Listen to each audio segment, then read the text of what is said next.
ಭಾರತದ ಸಂವಿಧಾನವನ್ನು ರಚನೆ ಮಾಡಿದಂಥ ಸುಮಾರು 200 ಜನ ಸೇರಿಕೊಂಡು ಅಂಬೇಡ್ಕರ್ ಅವರ ಅಧ್ಯಕ್ಷತೆಯಲ್ಲಿ ಅರ್ಥಪೂರ್ಣವಾಗಿ ಅದನ್ನು ರಚಿಸಿಕೊಟ್ಟಿದ್ದಾರೆ.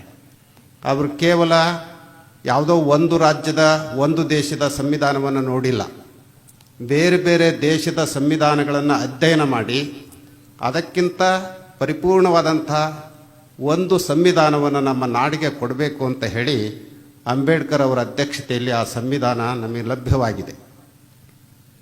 ಆದರೆ ಅಂಥ ಸಂವಿಧಾನವನ್ನೇ ಹಿಂದೆ ಹಾಕಿ ಹೊಸ ಸಂವಿಧಾನವನ್ನು ಜಾರಿಯಲ್ಲಿ ತರಬೇಕು ಅನ್ನುವಂಥ ಸಂಚು ನಡೀತಾ ಇದೆ.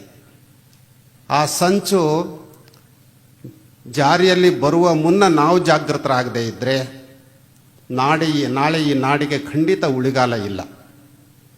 ಇವತ್ತು ಹಿಂದೂ ರಾಷ್ಟ್ರಕ್ಕೆ ಸಂವಿಧಾನ ಸಿದ್ಧ ಅಂತ ಇದೆ. ಈ ಪತ್ರಿಕೆಯನ್ನು ನೀವು ಗಮನಿಸಬೇಕು. ಹಿಂದೂ ರಾಷ್ಟ್ರಕ್ಕೆ ಸಂವಿಧಾನ ಸಿದ್ಧ.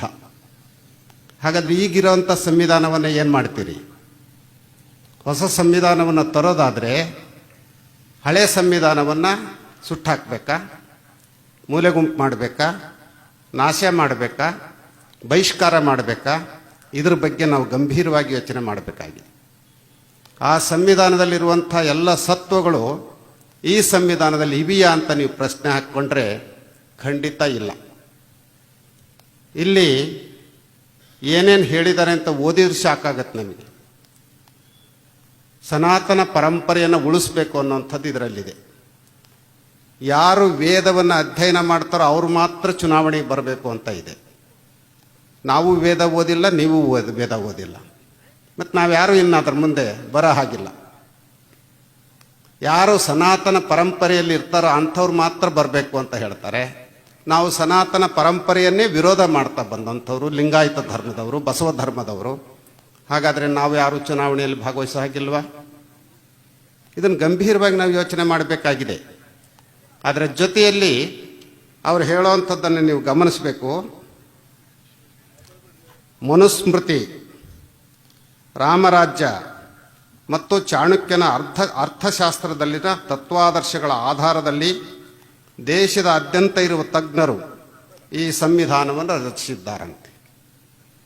ಯಾರು ತಜ್ಞರು ರಚಿಸಿದಾರೋ ಗೊತ್ತಿಲ್ಲ, ನಮಗೆ ಇದುವರೆಗೂ ಯಾರಿಗೂ ಗೊತ್ತಿಲ್ಲ. ನಾವು ತಜ್ಞರು ಅಲ್ಲ ಅಂತ ಇದ್ರಾಗ ಅರ್ಥ ಆಗುತ್ತೆ. ಅದರಲ್ಲೂ ಮನುಸ್ಮೃತಿಯನ್ನು ಅಂಬೇಡ್ಕರ್ ಅವರು ಸುಟ್ಟಾಕಿದ್ದು ನಿಮಗೆ ಗೊತ್ತಿದೆ. ಮತ್ತು ಅಂಥ ಮನುಸ್ಮೃತಿಯನ್ನು ಇವರು ಪ್ರಸ್ತಾಪ ಮಾಡ್ತಾರೆ. ಅದಕ್ಕಿಂತ ಹೆಚ್ಚಾಗಿ ಈಗೇನು ಇವ್ರು ಮಾಡಿದಾರಲ್ಲ, ಈ ಸಂವಿಧಾನವನ್ನು 4 ಪೀಠಗಳ ಪೀಠಾಧಿಪತಿಗಳು ಒಪ್ಪಿಗೆ ನೀಡಿದ ನಂತರ, ಅವ್ರು ಯಾರು 4 ಪೀಠಗಳು? ಹಾಗಾದ್ರೆ ನಾವು ಯಾರು ಅಲ್ವಾ?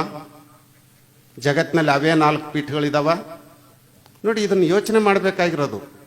ಇದನ್ನು ನಾವು ಸರಿಯಾಗಿ ಯೋಚನೆ ಮಾಡದೇ ಇದ್ದರೆ ನಾಳೆ ಅವೆಲ್ಲರೂ ಕೂಡ ತಲೆ ಬೋಳಿಸ್ಕೊಳ್ಬೇಕಾಗತ್ತೆ. ನಮ್ಮ ಬದುಕು ನರಕ ಆಗುತ್ತೆ. ಜ್ಞಾನದ ಬಲದಿಂದ ಅಜ್ಞಾನದ ಕೇಡು ನೋಡಯ್ಯ ಅಂತ ಬಸವಣ್ಣವ್ರು ಹೇಳಿದರು. ಆದರೆ ಇಲ್ಲಿ ಜ್ಞಾನಕ್ಕೆ ಅವಕಾಶವೇ ಇಲ್ಲದಂಥ ಸ್ಥಿತಿ ನಿರ್ಮಾಣ ಆಗುತ್ತೆ. ಈ ನೆಲೆಯಲ್ಲಿ ಹಿಂದೂ ರಾಷ್ಟ್ರಕ್ಕೆ ಏನು ಹೊಸ ಸಂವಿಧಾನವನ್ನು ರೂಪಿಸುವಂಥ ಸಿದ್ಧತೆ ನಡೆದಿದೆ, ಅದು 3ನೇ ತಾರೀಕು ಜಾರಿಯಲ್ಲಿ ತರ್ತೇವೆ ಅಂತಲೂ ಹೇಳ್ತಾ ಇದ್ದಾರೆ. ಇದನ್ನು ನಾವು ಸ್ಪಷ್ಟವಾಗಿ ಖಂಡಿಸ್ತೇವೆ ಅಂತ ಹೇಳಲಿಕ್ಕೆ ಇಷ್ಟಪಡ್ತೀವಿ. ನಾವೊಬ್ಬರೇ ಅಲ್ಲ, ಈ ವೇದಿಕೆಯಲ್ಲಿರುವಂಥವರು, ವೇದಿಕೆಯ ಮುಂದೆ ಇರುವಂಥವರು ಇಂಥ ಸಂವಿಧಾನವನ್ನು ನಾವು ಖಂಡಿಸಲೇಬೇಕು. ಇಡೀ ರಾಷ್ಟ್ರದಲ್ಲಿ ಇದರ ವಿರುದ್ಧ ಒಂದು ಹೋರಾಟ ನಡಿಬೇಕು. ಇಲ್ಲ ಅಂತಂದರೆ ಎಲ್ಲ ಮೌಲ್ಯಗಳನ್ನು ನಾವು ಮೂಲೆಗುಂಪು ಮಾಡಿ ಮತ್ತೆ ಮೌಢ್ಯಗಳನ್ನು ಜಾರಿಯಲ್ಲಿ ತರಲಿಕ್ಕೆ ದಾರಿ ಆಗುತ್ತೆ. 12ನೇ ಶತಮಾನದ ಬಸವಾದಿ ಶಿವಶರಣರು ಮೌಢ್ಯಗಳ ವಿರುದ್ಧವಾಗೇ ಹೋರಾಡಿದರು.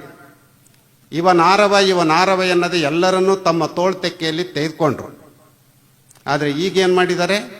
ಇಂಥವ್ರು ಮಾತ್ರ ಮತ ಹಾಕಲಿಕ್ಕೆ ಹಕ್ಕುದಾರರು. ಹಂಗಾರೆ ಈ ನಾಡಿನಲ್ಲಿ ಬೇರೆ ಜನಾಂಗ ಇರಲೇಬಾರ್ದ? ಈ ದೇಶ ಕೇವಲ ನಿಮಗೆ ಮಾತ್ರ ಸೀಮಿತವಾದದ್ದ? ಸಕಲ ಜೀವಾತ್ಮರಿಗೆ ಒಳಿತು ಬಯಸಬೇಕು ಅಂತ ಒಂದು ಕಡೆ ಹೇಳ್ತೀವಿ, ದಯವಿಲ್ಲದ ಧರ್ಮ ಅದೇ ಉದಯ ಅಂತ ಇನ್ನೊಂದು ಕಡೆ ಹೇಳ್ತೀವಿ. ಆದರೆ ದಯಾಹೀನರಾಗಿ ಇಂಥ ಸಂವಿಧಾನವನ್ನು ರಚನೆ ಮಾಡ್ತಾ ಇದೆ. ಇದ್ರ ಬಗ್ಗೆ ನಮ್ಮ ಜನ ಧ್ವನಿ ಎತ್ತಬೇಕು. ಅದರಲ್ಲೂ ಚಿಂತಕರು, ಸ್ವಾಮಿಗಳು, ರಾಜಕಾರಣಿಗಳು ಧ್ವನಿ ಎತ್ತದೇ ಇದ್ದರೆ ನಾಳೆ ನಿಮ್ಮ ಧ್ವನಿಯೇ ಅಡಗುವಂಥ ಸ್ಥಿತಿ ಬರುತ್ತೆ. 12ನೇ ಶತಮಾನದಲ್ಲಿ ಆ ಧ್ವನಿ ಅಡಗಿತ್ತು, ಅದಕ್ಕೆ ಮತ್ತೆ ಹೊಸ ಚೈತನ್ಯವನ್ನು ತಂದುಕೊಟ್ಟಂಥವ್ರು ಬಸವಾದಿ ಶಿವಶರಣರು. ಆ ನೆಲೆಯಲ್ಲಿ ನಾವು ಬುದ್ಧ, ಬಸವ, ಗಾಂಧಿ, ಅಂಬೇಡ್ಕರ್, ಕುವೆಂಪು ಇವರ ತತ್ವಗಳ ಆಶಯದಲ್ಲಿ ನಮ್ಮ ರಾಜಕೀಯ ಜಾರಿಯಲ್ಲಿ ಬರಬೇಕೇ ಹೊರತಾಗಿ ಮತ್ತು ಇಂಥ ಸಂವಿಧಾನ ಖಂಡಿತ ಬರಬಾರದು. ನಮ್ಮ ಸಂವಿಧಾನ ಭಾಳ ಸೊಗಸಾಗಿದೆ. ಅದು ಆ ಸಂವಿಧಾನವನ್ನು ಯಾರೋ ಒಬ್ಬರು ಸ್ವಾಮಿಗಳು ಹೇಳಿದ್ದು ನೀವು ನೋಡಿರಬೇಕು, ನಮಗೆ ಬೇಕಾದಂಥ ಸಂವಿಧಾನ ಅದಲ್ಲ ಅಂತ ಹೇಳಿದ್ದಾರೆ. ಮತ್ತು ನಿಮಗೆ ಯಾವುದಪ್ಪ ಬೇಕು ಸಂವಿಧಾನ ಅಂದರೆ ನಿಮ್ಮದೇ ಮೇಲೆತ್ತಿ ಹೇಳಬೇಕಾ? ಈ ರೀತಿ ನಾವು ಕಠೋರವಾಗಿ ಮಾತಾಡಿದ ತಕ್ಷಣ ಪಂಡಿತಾರ ಸ್ವಾಮಿಗಳು ತಲೆ ಸರಿಯಿಲ್ಲ ಅಂತಲೂ ಹೇಳಿಬಿಡ್ತಾರೆ. ಅಂಥ ವರ್ಗನೂ ಇದೆ. ತಲೆ ಸರಿಯಿಲ್ಲ ಅಂದರೂ ಚಿಂತೆ ಇಲ್ಲ, ಅವರ ತಲೆಯನ್ನು ಸರಿ ಮಾಡುವಂಥ ಪ್ರಯತ್ನವನ್ನು ಮಾಡೋಣ ಅಂತ ಹೇಳ್ತಾ ಮಾತುಗಳನ್ನು ಮುಕ್ತಾಯಗೊಳಿಸ್ತೇವೆ.